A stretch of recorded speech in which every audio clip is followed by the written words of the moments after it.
بسم اللہ الرحمن الرحیم۔ السلام علیکم پیارے بچوں، کیسے ہیں آپ؟ آج ہم اسلامیات جماعت ششم دوسرا باب ایمانیات و عبادات شروع کریں گے۔ اس ٹاپک کا نام ہے، اس کے سبق کا نام ہے اللہ تعالیٰ پر ایمان۔ لفظ ایمان کا مطلب ہے مان لینا، یقین کر لینا۔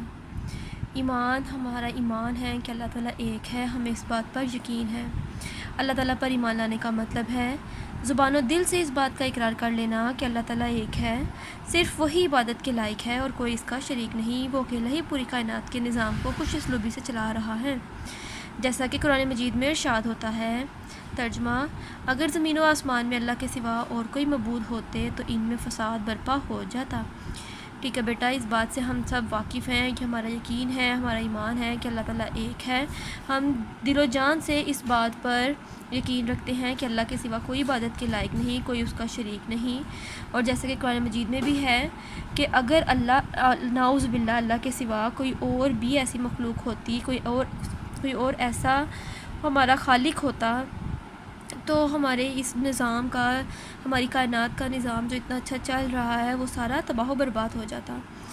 اس بات پر پختہ یقین کیا جائے کہ اللہ نے دنیا کی ہر چیز پیدا کی ہے، یہ اونچے اونچے پہاڑ، سورج، چاند اور ستارے سب اسی نے پیدا کیے ہیں، وہ ہر جگہ اور ہر وقت موجود ہے، وہ ہمیشہ سے موجود ہے اور ہمیشہ رہے گا۔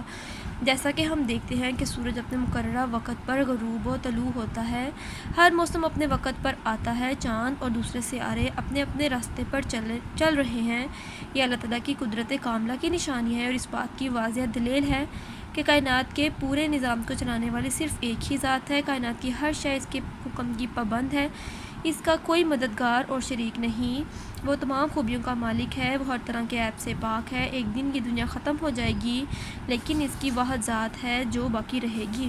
ٹھیک ہے بیٹا، اس پیراگراف میں یہ بتایا گیا ہے کہ دنیا کی ہر چیز کو اللہ تعالیٰ نے پیدا کیا ہے، چاہے زمین، چاند، ستارے، پھول، پھل، ہر چیز کو، مٹی کے چھوٹے سے چھوٹے ذرے سے لے کر سورج جیسی بڑی جیسی مخلوق تک کو اللہ تعالیٰ نے پیدا کیا ہے۔ اللہ تعالیٰ کی ذات ہمیشہ ہے، ہمیشہ رہے گی۔ اس نے ان سے دنیا میں جو کچھ پیدا کیا ہے ان کے لیے ایک وقت بھی مقرر کیا ہے کہ کیسے انہوں نے اپنے وقت پہ آنا ہے، جانا ہے۔ سب کے سب اللہ تعالیٰ کی قدرت کا ہمیں ثبوت دیتے ہیں کہ کوئی ایسی ذات ہے جس نے ان کو پیدا کیا ہے، جو اس کے حکم کے مطابق یہ چل رہی ہیں۔ اللہ تعالیٰ کی ذات مکمل ہے، اس میں کسی قسم کی کوئی عیب نہیں ہے۔ جس طرح اللہ تعالیٰ اپنی ذات میں واحد لا شریک ہے، واحد لا شریک مطلب واحد ایک، لا شریک اس کا کوئی شریک نہیں، اس طرح اس کی صفات میں بھی اس کا کوئی شریک نہیں، وہی سب کا خالق، مالک اور رازق ہے۔ عزت اور ذلت اسی کے ہاتھ میں ہے، ہماری زندگی اور موت، نفع اور نقصان، کامیابی اور ناکامی، صحت اور امراض، غرض ہر طرح کے اختیارات صرف اسی کے قبضہ میں ہیں۔ وہ ہر چیز کو جاننے والا ہے، کوئی شے اس سے پوشیدہ نہیں، وہ ہر عیب اور حادث سے پاک ہے، اسے کھانے کی ضرورت ہے نہ پینے کی، اسے نیند آتی ہے نہ اونگ، آسمان اور زمین کا نظام چلانے میں صرف اسے کسی کی مدد کی ضرورت نہیں اور نہ ہی اسے کسی کا مشورہ چاہیے، وہ ہر شے پر قادر ہے، وہ جو چاہتا ہے کرتا ہے، جیسے کہ قرآن مجید میں ارشاد ہوتا ہے۔ ٹھیک ہے بیٹا، اس میں انہوں نے یہ بتایا ہے کہ اللہ تعالیٰ کی ذات مکمل ہے، اسے اپنی کائنات کو پیدا کرنے کے لیے، اس کو چلانے کے لیے نہ کسی کی ضرورت ہے، نہ کسی کے مشورے کی ضرورت ہے، وہ ہر چیز کو جانتا ہے، نہ وہ کھاتا پیتا ہے، نہ وہ سوتا ہے، نہ جاگتا ہے، وہ بے شک وہی اسی کے اختیار میں ہماری زندگی اور موت ہے، ہمیں فائدہ ہونا ہے یا نقصان، ہر چیز، ہماری کامیابی، ناکامی، ہمیں صحت مند ہے، ہم بیمار ہیں، سب کچھ اسی کے قبضے میں ہے۔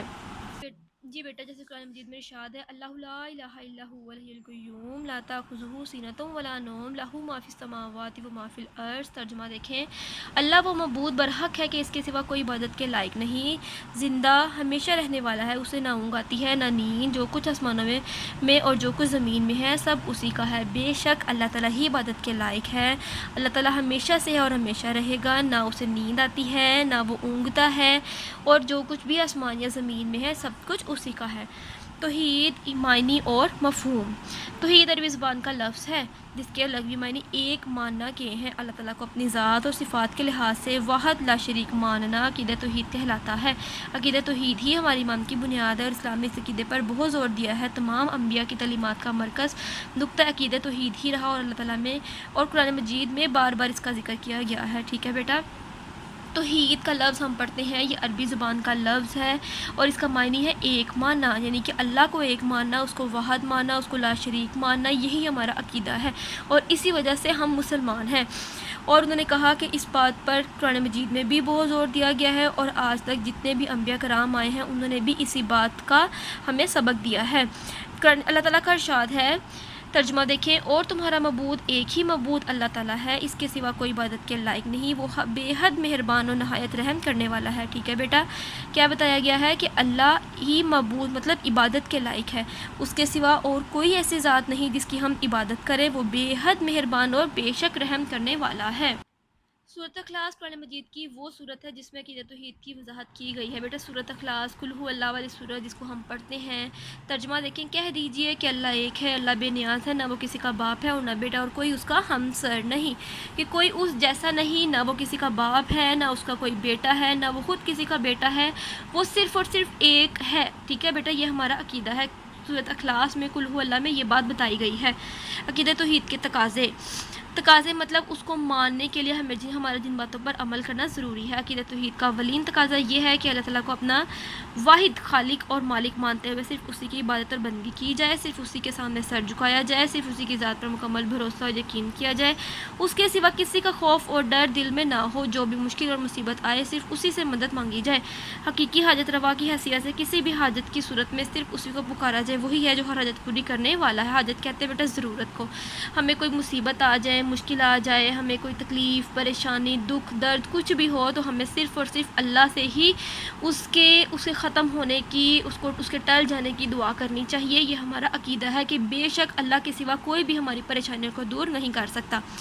انسانی زندگی پر عقیدۃ توحید کے اثرات، جب انسان اللہ تعالیٰ پر ایمان لاتا ہے اور اس کو واحد لا شریک سمجھتا ہے تو اس عقیدے کی وجہ سے اس میں انتہا درجے کی خودداری اور عزت نفس پیدا ہوتی ہے اور اس کی گردن مخلوق کے آگے نہیں جھکتی۔ بے شک بیٹا اللہ تعالیٰ پر ایمان لانا، اس کو ایک ماننا، اس کے علاوہ اس کی ذات میں کسی کو شریک نہ ٹھہرانا، یہ ہمارے عقیدے کی بنیاد ہے اور اس سے عزت نفس بھی پیدا ہوتی ہے اور اس کی گردن، وہ ہمارا پابند نہیں ہے، ہم اس کے پابند ہیں، ہماری گردن اس کے سامنے جھکتی ہے، اس کا ہاتھ کسی کے آگے نہیں پھیلتا، اس کا دل کسی کی عظمت سے مروب نہیں ہوتا۔ عقیدۃ توحید انسان کو اللہ کے سوا تمام قوتوں سے بے نیاز اور بے خوف کر دیتا ہے۔ اللہ تعالیٰ کو اپنا آقا، مالک اور رازق ماننے کا ایک اثر یہ ہوتا ہے کہ انسان کے دل میں عاجزی انکساری پیدا ہو جاتی ہے، وہ کبھی بھی مغرور اور متکبر نہیں ہوتا، وہ جانتا ہے کہ اللہ تعالیٰ زیادہ یا کم دینے پر قادر ہے، وہ ایمان رکھتا ہے کہ میں جو کچھ بھی ہوں اسی کی رحمت کے باعث ہوں، بس اسی اعتراف اور عاجزی انکساری کا نام بندگی ہے۔ عقیدۃ توحید کی وجہ سے مسلمان کے اندر جرأت، صبر و استقامت، توکل اور یقین جیسی عظیم الشان صفات پیدا ہوتی ہیں۔ وہ اس بات کا پختہ یقین رکھتا ہے کہ زمین و آسمان اور اس کے درمیان ہر چیز کا پیدا کرنے والا صرف اللہ ہی کی ذات ہے، جو ساری کائنات کا پروردگار ہے، وہی زندگی، موت، عزت، ذلت اور رزق دینے پر قادر ہے۔ بے شک اللہ کے سوا کسی کی ذات نہ ہمیں کچھ فائدہ دے سکتی ہے، نہ کچھ نقصان دے سکتی ہے۔ ہم زندگی میں چل پھر رہے ہیں، ہمارے ساتھ زندگی کے جو بھی معاملات آ رہے ہیں وہ سب کے سب اللہ کی ذات کی وجہ سے ہی ہیں۔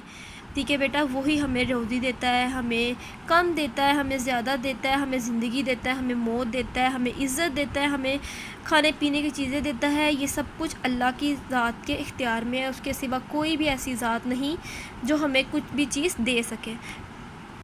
ٹھیک ہے بیٹا، یہاں تک ہماری ریڈنگ تھی۔ اب آگے دیکھیے سوال نمبر 1، درست جواب پر دائرہ لگائیں۔ لفظ ایمان کا مطلب ہے، ابھی ہم نے ریڈنگ کی، انکار کرنا، یقین کرنا یا عبادت کرنا، یقین کرنا۔ اگر زمین میں اللہ کے سوا کوئی اور معبود ہوتے تو ان میں فساد برپا ہو جاتا۔ اللہ تعالیٰ پاک ہے کس سے؟ ہر عیب سے۔ توحید لفظ ہے کس زبان کا؟ عربی زبان کا۔ قرآن مجید کی وہ صورت جو عقیدہ توحید کی وضاحت کرتی ہے وہ کون سی ہے؟ سورۃ الاخلاص۔ عقیدہ توحید سے مسلمانوں کے اندر صفت پیدا ہوتی ہے صبر و استقامت کی۔ جی بیٹا، آگے سوال نمبر 2، خالی جگہ پر کیجیے۔ اللہ تعالیٰ کا کوئی مددگار اور کوئی شریک نہیں، اللہ تعالیٰ جو چاہتا ہے وہ کرتا ہے۔ عقیدہ توحید ہمارے ایمان کی بنیاد ہے۔ اللہ تعالیٰ کو حقیقی حاجت روا کی حیثیت سے ہر حاجت کے لیے پکارنا چاہیے۔ عقیدہ توحید انسان کو اللہ کے سوا تمام قوتوں سے بے نیاز اور بے خوف کر دیتا ہے۔ عقیدہ توحید سے دل میں عاجزی و انکسار پیدا ہوتا ہے۔ ٹھیک ہے بیٹا۔ جی بیٹا، آگے سوال نمبر 3 دیکھیں۔ درست اور غلط فکرات کی نشاندہی کرتے ہوئے مناسب جواب پر ٹک لگائیے۔ پہلا ہے دنیا کے ختم ہوتے ہی اللہ تعالیٰ کی ذات بھی فنا ہو جائے گی۔ غلط یا درست؟ بیٹا یہ بات غلط ہے۔ اللہ کو نہ نیند آتی ہے نہ اونگ۔ درست؟ توحید کے لغوی معنی عاجزی انکساری اختیار کرنا۔ غلط؟ توحید کے لفظی معنی ہے مان لینا، یقین کر لینا۔ اللہ تعالیٰ نہ کسی کا باپ ہے نہ کسی کا بیٹا۔ درست؟ عقیدہ توحید میں سے انسان میں خودداری اور عزت نفس پیدا ہوتی ہے۔ درست؟ آگے بیٹا اس کے سوال جواب ہیں۔ پہلا سوال ہے اس کا اللہ تعالیٰ پر ایمان لانے کا کیا مطلب ہے؟ جواب ہے اس کا اللہ تعالیٰ پر ایمان لانے کا مطلب ہے زبان و دل سے اس بات کا اقرار کر لینا کہ اللہ تعالیٰ ایک ہے، صرف وہی عبادت کے لائق ہے اور کوئی اس کا شریک نہیں، جیسا کہ قرآن مجید میں ارشاد ہوتا ہے اگر زمین و آسمان میں اللہ کے سوا کوئی اور معبود ہوتے تو ان میں فساد برپا ہو جاتا۔ سوال نمبر 2، توحید کس زبان کا لفظ ہے اور اس کے کیا معنی ہے؟ توحید عربی زبان کا لفظ ہے اور اس کے لغوی معنی ہے ایک ماننا۔ سوال نمبر 3، عقیدہ توحید سے کیا مراد ہے؟ عقیدہ توحید سے مراد اللہ تعالیٰ کو اس کی ذات و صفات کے لحاظ سے وحد لا شریک ماننا ہے۔ عقیدہ توحید ہی ہماری ایمان کی بنیاد ہے۔ سورۃ اخلاص قرآن مجید کی وہ صورت ہے جس میں عقیدہ توحید کی وضاحت کی گئی ہے۔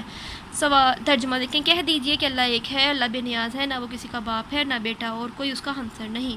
سوال نمبر 4، عقیدہ توحید کے کیا تقاضے ہیں؟ عقیدہ توحید کا اولین تقاضا یہ ہے کہ اللہ تعالیٰ کو اپنا واحد شریک خالق و مالک مانتے ہوئے صرف اسی کی عبادت اور بندگی کی جائے، صرف اسی کے سامنے سر جھکایا جائے، صرف اسی کی ذات پر مکمل بھروسہ اور یقین کیا جائے، اس کے سوا کسی کا خوف اور ڈر دل میں نہ ہو، جو بھی مشکل اور مدد آئے صرف اسی کے سامنے اسی سے مدد مانگی جائے۔ سوال نمبر 5 ہے انسانی زندگی پر عقیدہ توحید کے کیا اثرات ہیں؟ جب انسان اللہ تعالیٰ پر ایمان لاتا ہے اور اس کو وحد لا شریک سمجھتا ہے تو اس کی وجہ سے اس میں انتہائی درجے کی خودداری اور عزت نفس پیدا ہوتی ہے۔